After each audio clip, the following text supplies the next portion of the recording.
Bonjour Gilles pour actualité-dvd.com. Ici, je vous parle du coffret Blu-ray de The Mel Brooks Collection, distribué par 20th Century Fox. Les films sont réalisés par Mel Brooks, évidemment, et Alan Johnson, et mettent en vedette Marty Feldman, Madeleine Kahn et Dom DeLuise.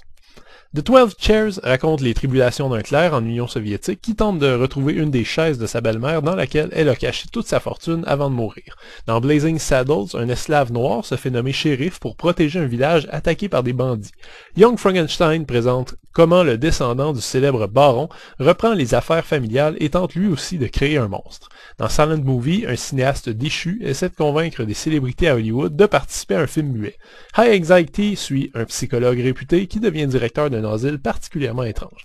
History of the World Part 1 suit les grands événements historiques et To Be or Not To Be présente de quelle façon une troupe d'acteurs polonais arrive à s'en sortir sous l'occupation nazie. Spaceballs est une parodie de Star Wars et enfin Robin Hood Men in Tights ridiculise le mythe de Robin des Bois. Mel Brooks est considéré comme un des réalisateurs de comédie les plus populaires au monde, et même si vous ne connaissez pas son nom, il y a de fortes chances que vous ayez vu au moins un ou deux de ses films. En règle générale, le public plus jeune connaît très bien ses œuvres récentes comme Spaceballs ou Robin des Bois, Héros en collant, même si c'est pas nécessairement ses meilleurs films. Ce très beau coffret de collection nous permet heureusement de revisiter la carrière de Mel Brooks en nous offrant ici sa filmographie complète, moins 3 films, donc The Producers, Life Stinks et Dracula, Dead and Loving It, et plus un film qu'il n'a pas réalisé mais qu'il a produit et dans lequel il joue le rôle principal, To Be or Not To Be. L'humour de Mel Brooks est quelque peu avant-gardiste, mais conserve généralement un charme désuet. Son approche du n'importe quel gag possible, n'importe quand, qui a défriché dans Blazing Saddles et qu'il a peaufiné par la suite dans History of the World Part 1 ou Spaceballs, a permis la naissance d'une forme de parodie qui est encore très appréciée dans le cinéma populaire aujourd'hui. Je dirais presque malheureusement, en voyant des catastrophes monumentales récentes comme Disaster Movie, Meet the Spartans ou Date Movie, et le réalisateur juif new-yorkais s'en excuse même lui-même dans un des bonus, mais il faut rendre à Brooks ce qui appartient à Brooks, et il a été le premier à le faire. En revanche, ces films que je trouve les plus réussis, Young Frankenstein et Silent Movie, épousent une forme de parodie plus fine, moins agressive dans sa volonté de faire rire. J'ai été assez épaté par la capacité de Mel Brooks en tant que réalisateur. Il est capable d'imiter de façon crédible le type de mise en scène utilisé dans les deux genres parodies ici, soit les vieux films d'horreur des années 30 et les comédies muettes à la Buster Keaton. Dans ces deux cas, selon moi, Young Frankenstein et Silent Movie ne vieillissent absolument pas et font toujours autant rire. Les interprétations sont parfaites, les seconds rôles délicieux et les gags généralement réussis. La technique de la pastiche a été utilisée dans High Anxiety pour revisiter en comédie certains classiques d'Alfred Hitchcock, mais dans ce cas-là, j'ai eu un peu plus de difficultés. Les gags étaient trop évidents, selon moi, et l'histoire trop incohérente pour qu'on arrive à suivre sans se fatiguer. Les Mel Brooks plus délirants comme Blazing Saddles, History of the World Part 1, Spaceballs et Robin Hood Men in Tights commencent aussi à accuser un certain coup de vieux. Que ce soit par des références culturelles dépassées ou un humour très rétro, disons qu'il faut être dans un état d'esprit particulier ou fatigué pour vraiment apprécier ses œuvres. Blazing Saddles, ayant été le premier et le pionnier, est difficilement critiquable à ce niveau. Certaines scènes, comme les cowboys qui pètent allègrement devant le feu de camp en mangeant des bines, ont disons pas le même impact aujourd'hui qu'à l'époque, et c'est nécessaire d'en tenir compte. Heureusement, tous ces films contiennent aussi d'excellents gags très drôles, comme Moïse et les 15 commandements dans History of the World, ou pas mal n'importe quelle scène avec Seigneur Casque Noir dans Spaceball. Sérieusement, Rick Moranis est un dieu. Il reste deux films plus particuliers dans cette filmographie. Le premier, 12 Chairs, est en fait une fable adaptée d'une vieille histoire russe. C'est un film correct, avec certains passages très drôles, mais aussi beaucoup de passages énervants. Généralement, chaque fois que quelqu'un est stressé dans le film, il répète ses lignes de dialogue au moins 3-4 fois. Et on comprend à la fin que c'est pas vraiment une pure comédie, mais bien un récit avec certains moments drôles. C'est le film le plus sérieux de Mel Brooks, inclus dans la collection, et je pense qu'il s'adresse surtout à ses fans. To Be or Not To Be est un remake d'une comédie des années 40 et cette fois-ci, j'ai été agréablement surpris. Parmi tous les gros bordels filmiques et délires chaotiques qui constituent la filmographie de Mel Brooks, To Be or Not To Be a un effet reposant en proposant une comédie normale avec des personnages intéressants et complets.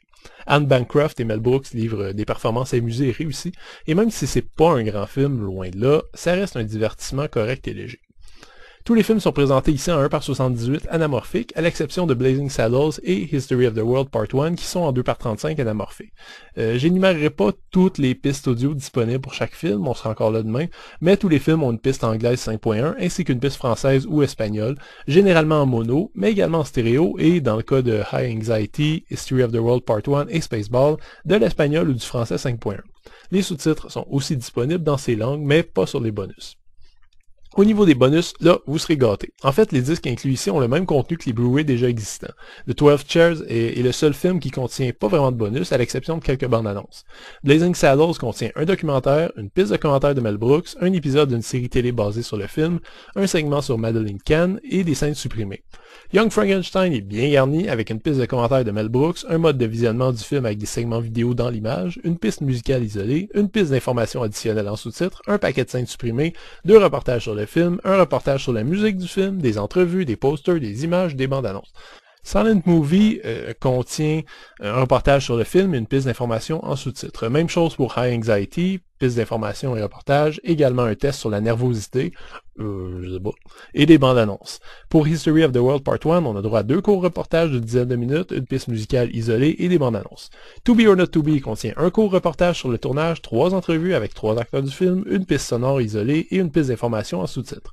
Spaceballs est sans doute le 2e film à être le plus fourni en bonus, alors accrochez-vous. Une piste de commentaires de Mel Brooks, un reportage rétrospectif d'une demi-heure sur le film, un entretien entre le réalisateur et le scénariste, un hommage à John Candy, des scènes supprimées, le film en version Ludicrous Speed, des storyboards, des galeries d'images et des bandes annonces. Enfin, Robin Hood Men in Tights contient 2 reportages sur le film, dont un qui a été réalisé pendant le tournage, une piste d'information en sous-titres, des bandes annonces et une piste sonore isolée. Ouf!